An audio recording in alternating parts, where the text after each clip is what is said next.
ہو گئے۔ حضرت عثمان نے فرمایا کہ میں تم سب کو اس اللہ کی قسم دیتا ہوں جس نے تمہیں پیدا کیا ہے،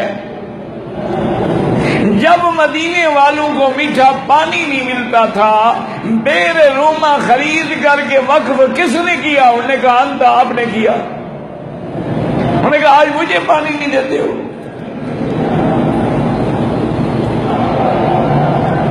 حضرت عثمان نے فرمایا کہ جب مسجد نبوی تنگ ہو گئی تو زمین خرید کے دینے والا کون تھا؟ انہوں نے کہا انت، آپ تھے۔ انہوں نے کہا کہ جیش الاسرا کے زمانے میں غزوہ تبوک کے موقع پہ 900 اونٹ، 100 گھوڑا اور 5 کلو سونا دینے والا کون تھا؟ انہوں نے کہا انت، آپ تھے۔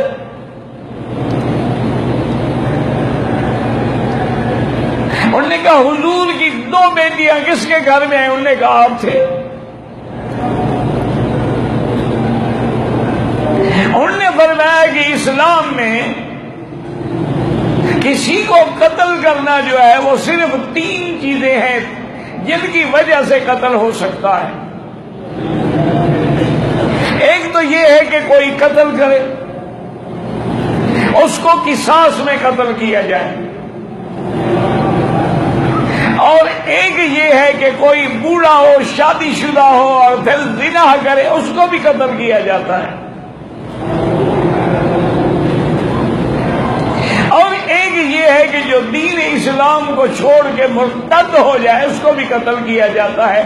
الحمدللہ میں اسلام پہ قائم ہوں، میں نے آج تک کسی چیونٹی کو بھی قتل نہیں کیا۔ زنا تو بڑی بات ہے، میں نے کسی غیر محرم عورت کے چہرے پہ نظر بھی نہیں ڈالی، تم مجھے آخر کیوں قتل کرتے ہو؟ لیکن بلوائیوں نے کہا کہ بالکل نہیں، ہم ہر حال میں آپ کو قتل کریں گے۔ حضرت عثمان رضی اللہ تعالی عنہ واپس گھر میں اترے، کمزوری ہو گئی تھی، 40 دن پانی بھی نہ ملے، کھانا تو کھانا ہے نا، لیکن حضرت عثمان نے فرمایا تھا کہ جب پیاس شدت کرتی ہے تو قرآن پڑھنا شروع کر دیتا ہوں تو پیاس بجھ جاتی ہے۔ حضرت عثمان رضی اللہ تعالی عنہ تھوڑا سا سو گئے دن میں قیلولے کے لیے، اور جب اٹھے تو اپنی بیوی نائلہ کو بلایا اور فرمایا کہ نائلہ، معلوم ہوتا ہے میرے شہید ہونے کا وقت قریب آ گیا ہے، آج میں نے خواب میں دیکھا کہ حضور صلی اللہ علیہ وسلم، ابو بکر اور عمر بیٹھے ہیں، اور حضور نے فرمایا کہ عثمان ہم تو تیری انتظار میں ہیں، آج افطار ہمارے ساتھ کرو۔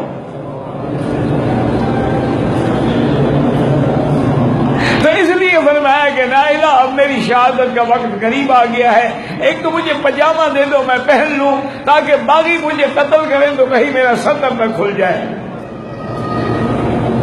آپ نے پاجامہ پہنا، کپڑے پہنے اور قرآن شریف لے کے پڑھنا شروع کیا،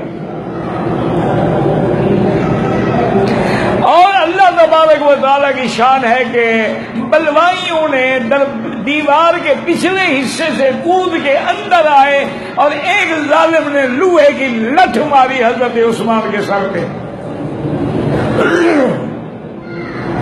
اور اس کا خون کا فوارہ جو نکلا اسی آیت پہ فَسَيَكْفِيكَهُمُ اللَّهُ وَهُوَ السَّمِيعُ الْعَلِيمُ۔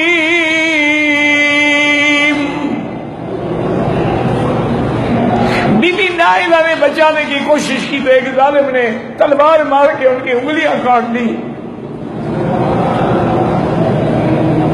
اور ایک ظالم حضرت عثمان کے سینے پہ چڑھ آیا اور داڑھی پکڑ کے تماچے مارتے رہے۔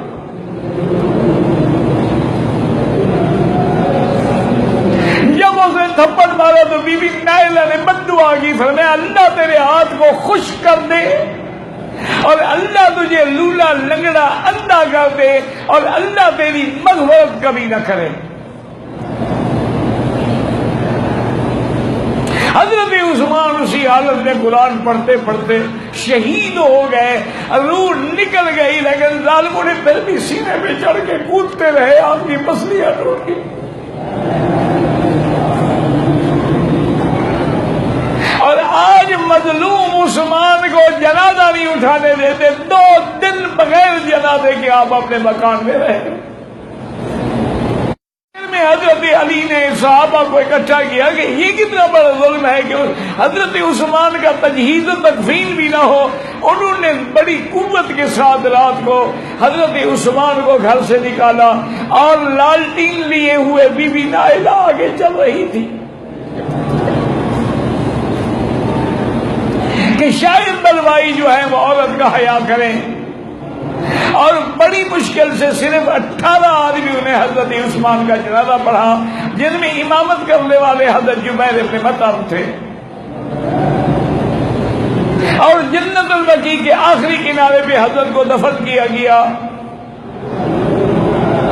اور صحابہ نے کئی دن تک آپ کی قبر پر بھی نگرانی رکھی کہ کہیں بدبخت جو ہے وہ قبر سے نکال کے بھی حضرت عثمان کی بے حرمتی نہ کرے۔ حضرت محمد بن سیرین فرماتے ہیں کہ میں طواف کر رہا تھا، ایک آدمی میں نے دیکھا لولا لنگڑا اندھا ہے اور دعا مانگ رہا ہے کہ اللہم اغفر لی وما اظن ان تغفر لی، اللہ میرے گناہ معاف کر دے، لیکن مجھے گمان ہے مجھے گناہ معاف نہیں کریں گے۔ محمد بن سیرین کہتے ہیں میں نے ایسی دعا سن کے حیران ہوا، میں نے جب فارغ ہوئے طواف سے پوچھا یہ کیسی دعا کر رہے ہو؟ اللہ سے بخشش مانگنی چاہیے، یہ تو نہیں کہ مجھے گمان ہے آپ مجھے معاف نہیں کریں گے۔ اور نے کہا کہ محمد ابن سیرین میں وہ بدبخت ہوں جس نے عثمان کو تھپڑ مارا تھا۔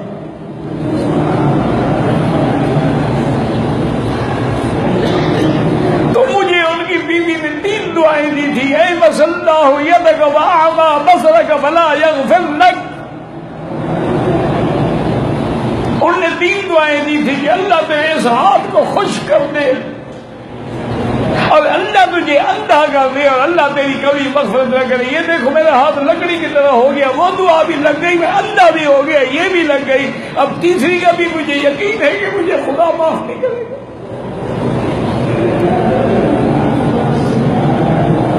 حضرت عثمان غنی رضی اللہ تعالی عنہ کی شہادت کے بعد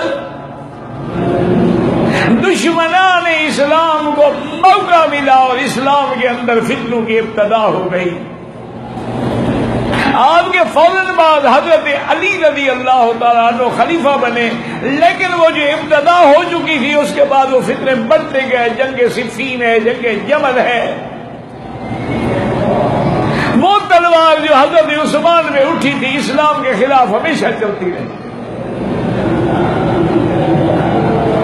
اللہ تبارک و تعالی ہمیں آپ کو اور سب کو صحیح عقیدہ اور صحیح معنوں میں اصحاب رسول کی محبت نصیب فرمائیں۔ وما علینا الا البلاغ۔